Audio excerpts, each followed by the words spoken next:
You can make your own Beyblade at home using cardboard. First, cut out 2 circles of cardboard that are 2 inches, 5 centimeters across. Then, cut a 1-inch thick strip of cardboard to wrap around your circles.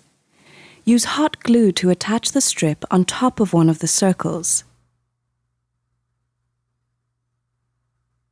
Next, line the inside of the strip with hot glue and add round magnets to the edge where the strip meets the circle.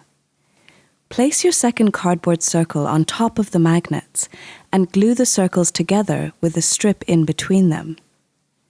Repeat this process 2 more times using slightly larger circles. Add a new row of magnets to each circle that you add.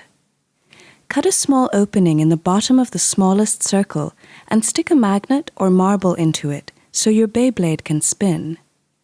To launch your Beyblade, wrap a string around the largest cardboard disc. Then rip the string out to send your Beyblade spinning.